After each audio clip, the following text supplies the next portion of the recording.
Fala CDF, você pediu e a gente vai atender. Vamos começar a fazer exercícios práticos de entrevistas técnicas.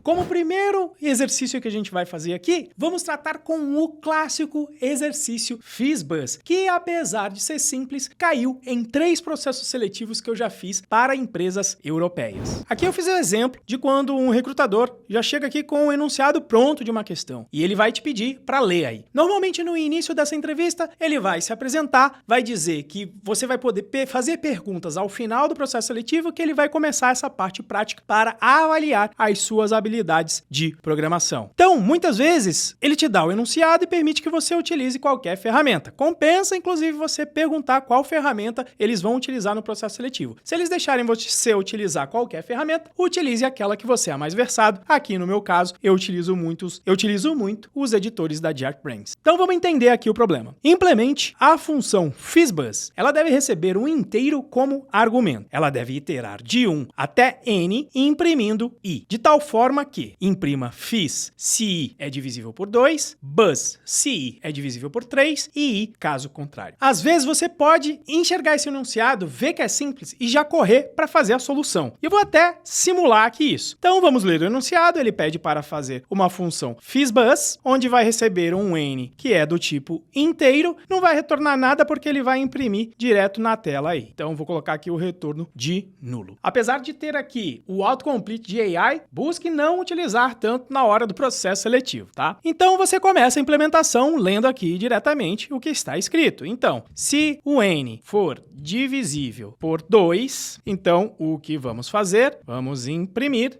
Veja que a AI está até lendo ali da especificação. E veja que ela já ia errar porque aqui o FIS foi com minúsculo. Podia ser até uma dúvida de implementação ali, né? Caso contrário, se ele for divisível por 3, então aí eu vou imprimir o BUZ. E veja que mesmo seguindo o autocomplete vai ter um probleminha aqui nesse código, a gente vai ver já já. Caso contrário, a gente vai imprimir o próprio número. Então, o i. Veja que a IA tá errando ali. E na verdade é porque faltou o i, né? Epa, Renzo, vamos lá.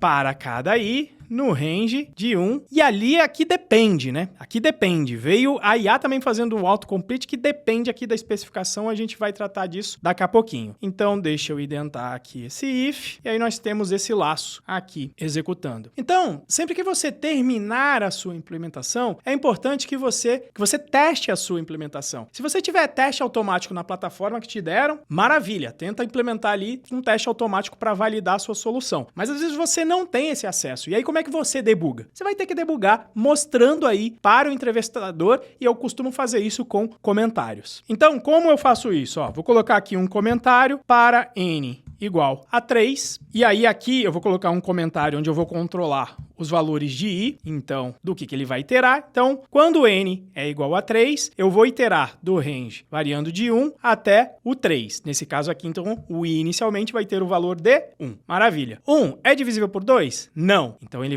não vai imprimir o FIS. Vai ver o outro. 1 é divisível por 3? Não vai imprimir o BUZ, portanto, vai imprimir 1. Maravilha. Aí o i vai deixar de ser 1 para ser 2. Ainda está dentro do range? Está. Então, vem para o 2. O que ele vai fazer? Faltou, inclusive, aqui até o resultado do que ele vai imprimir. Primeiro, o FIS. Primeiro, o 1, que a gente acabou de ver. E depois, posso até colocar um segundo comentário aqui na saída. Na hora do 2. 2 é divisível por 2? Então ele vai imprimir FIS. Não vai imprimir o restante. E aí o i vai passar a ser 3. Quando o i é 3, acabou o range, na realidade. Então ele vai sair desse programa aqui. Então, toda vez que você... Então, se a plataforma que você tiver a fazer a entrevista não permitir debugar, você tem que fazer esse debug mental aqui. E aí, se você tiver tenso, vai ser a hora que você vai falar pro entrevistador: olha, já terminei. E aí, onde vem o problema? Que aí ele vai normalmente te falar assim: olha, tem alguma coisa estranha. Como é que vai ficar aí se o seu n for 6, por exemplo? Como é que vai ficar a sua solução se o n for 3? E outra coisa, eu coloquei ali o n igual a 3 e eu esperasse que ele contasse até 3, não que ele ficasse ali só até o 2. Então, existem aqui todos esses problemas. simples. Ou seja, ele quer simular agora um primeiro problema. E aí é o que eu te falei, se você tiver teste automático, você pode utilizar isso em seu favor. E essa é a razão que eu gosto, inclusive, muito do Python para fazer os meus processos seletivos, porque a própria documentação já vira teste automático com os chamados doctests aqui do Python. Então ele está recebendo um parâmetro n, mas nem preciso colocar isso aqui. E aí eu vou simular aqui os meus testes como se eu estivesse num console. Então eu vou colocar aqui aquele fiz de 3, que eu acabei de mostrar lá, e aí o resultado esperado que o entrevistador falou que queria era o quê? Imprime 1, fiz, e depois o bus, porque ele quer que vá até 3. Então esse daqui seria o resultado esperado. Então eu vou executar aqui esses testes, ele vai observar, e aí ele vai falar, olha, não deu muito bom não, viu? Porque eu esperava um fiz bus e veio bus, bus. E vamos ver por que isso aconteceu, porque no fim do dia você utilizou o N em vez de utilizar o I. Então, quando você tem esse tipo de feedback, você consegue consertar. Opa, peraí, eu utilizei o N em vez de utilizar o I aqui. Legal, vamos rodar os testes de novo, vamos ver a diferença. Ah, agora o problema só é que ele não está indo até 3. Maravilha, se o problema é esse, vamos consertar aqui. Já vamos colocar aqui para ele ir de N mais 1. Nesse caso aqui, o autocomplete da minha ferramenta estava certo lá no início. Vamos rodar. E aí o teste passou. Só que aí você precisa exercitar os chamados casos de borda, que nesse caso aqui, quando você conhece o problema, já fica bem claro. O que acontece quando você tiver o N, que vai ter um número que é divisível tanto por 2 quanto por 3, que é o caso ali do 6. Então vamos colocar aqui a simulação disso.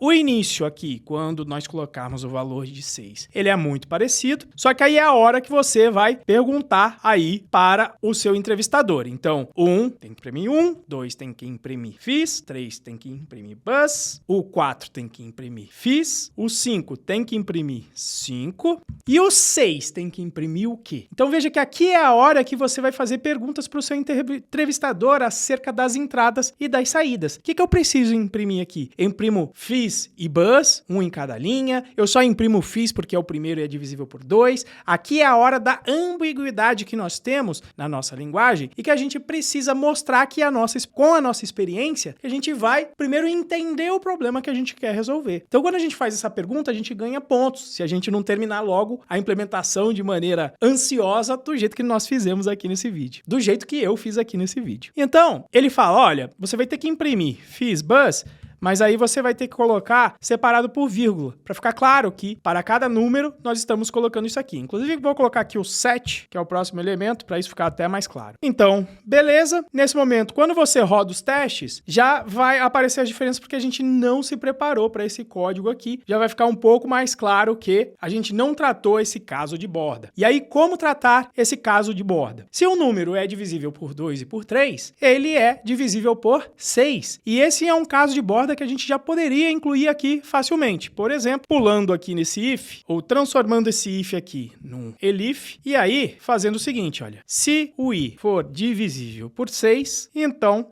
nós vamos... Opa, não, filho, esse é um if, tá vendo? Autocomplete às vezes atrapalha. Então vamos lá, retorne. A idade retorne não, é o print. E aí eu vou imprimir o fiz, bus, rodo lá os meus testes, maravilha, tô passando, então era o resultado esperado. Aqui, uma vez que esse problema caiu, o entrevistador me falou o seguinte, pô, achei legal, inteligente você já ter tratado o caso de borda aqui, mas como é que você faria para não precisar ter esse if do 6, para só com os ifs de baixo você conseguir resolver o problema? Então veja que a partir desse momento você já ganhou pontos, porque você implementou a solução, mas se você conseguir trocar figurinhas com o seu entrevistador com essas dificuldades que ele vai colocar no meio do caminho, melhor ainda. Então, no caso, a gente não vai poder contar mais com essa solução aqui do 6, então eu vou poder voltar com o 2. Então, qual seria aqui, de repente, a ideia? Eu poderia manter aqui em uma lista quais são as strings que eu vou calcular aqui em todos os meus laços, transformando aqui também em um if, e aqui no final também a gente vai ter que fazer aí um tratamento. Então, qual que vai ser a ideia? Eu vou criar uma lista inicialmente vazia, onde eu vou guardar aqui então os valores para no final fazer a transformação da maneira que o entrevistador pediu. E aí eu vou fazer o quê? Em vez de dar um print aqui embaixo, eu vou fazer o seguinte, ó. No final desse processo, eu vou dar um print pegando os valores de string que eu tiver na saída e juntar todos eles